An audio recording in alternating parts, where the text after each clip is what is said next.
Hello നമസ്കാരം friends. നമ്മൾ ഇന്ന് നോക്കുന്നത് വിഘ്നേശ്വര ക്ഷേത്രത്തിൽ എന്തിനാണ് ഏത്തമിടുന്നത് എന്നുള്ളതിനെ കുറിച്ചാണ്. വിഘ്നങ്ങൾ ഒഴിയാൻ ഗണപതി ക്ഷേത്രത്തിൽ തൊഴുതു മടങ്ങാൻ ഭക്തർക്ക് താല്പര്യമേറെ ഉണ്ടെങ്കിലും ഏത്തമിടുന്ന കാര്യത്തിൽ പലരും പിന്നിലാണ്. അഥവാ ഏത്തമിട്ടാൽ പോലും കൈ പിടിച്ച് രണ്ട് ചെവിയിലും തൊട്ട് ദേഹമിട്ടൊന്ന് കുലുക്കുന്നതാണ് പതിവ്.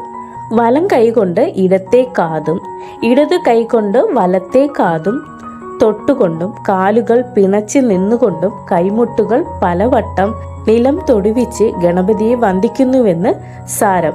മറ്റൊരു ദേവസന്നിധിയിലും ഏത്തമിടുക എന്നൊരു വിധിയില്ല. എന്നാൽ ഗണപതി സന്നിധിയിൽ പ്രധാനവുമാണ് ഏത്തമിടൽ. ഇടത്തുകാലിന്മേൽ ഊന്നി നിന്ന് വലത്തുകാൽ ഇടത്തുകാലിൻ്റെ മുമ്പിൽ കൂടി ഇടത്തോട്ട് കൊണ്ടുപോയി പെരുവിരൽ മാത്രം നിലത്ത് തൊടുവിച്ച് നിൽക്കണം. ഇടതു കൈയുടെ നടുവിരലും ചൂണ്ടാണി വിരലും കൂടി വലത്തെ ചെവിയും വലത്തെ കൈ ഇടത്തേതിൻ്റെ മുൻവശത്തു കൂടി ഇടത്തോട്ട് കൊണ്ടുപോയി മുൻ പറഞ്ഞ രണ്ട് വിരലുകൾ കൊണ്ട് ഇടത്തെ ചെവിയും പിടിക്കണം. എന്നിട്ടാണ് കുമ്പിടുകയും നിവരുകയും ചെയ്യേണ്ടത്. ഇതാണ് ഏത്തമിടുന്ന സമ്പ്രദായം.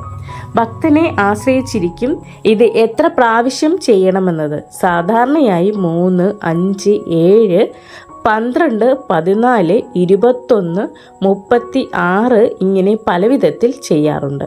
ഇത്തരത്തിൽ ചെയ്യുന്ന ഭക്തരിൽ നിന്നും വിഘ്നങ്ങൾ മാഞ്ഞു പോകുമെന്നാണ് വിശ്വാസം. എന്നാൽ ശാസ്ത്രീയമായി ഇതിനെ ബുദ്ധി ഉണർത്തുന്ന ഒരു വ്യായാമ മുറയായിട്ടാണ് പരിഗണിച്ചു വരുന്നത്. രക്തചംക്രമണത്തിന് വേണ്ടുന്ന ഈ വ്യായാമ മുറയിലൂടെ തലച്ചോറിലേക്ക് രക്തത്തിൻ്റെ ഒഴുക്ക് കൂട്ടുമെന്നാണ് കണ്ടുപിടുത്തം. താങ്ക്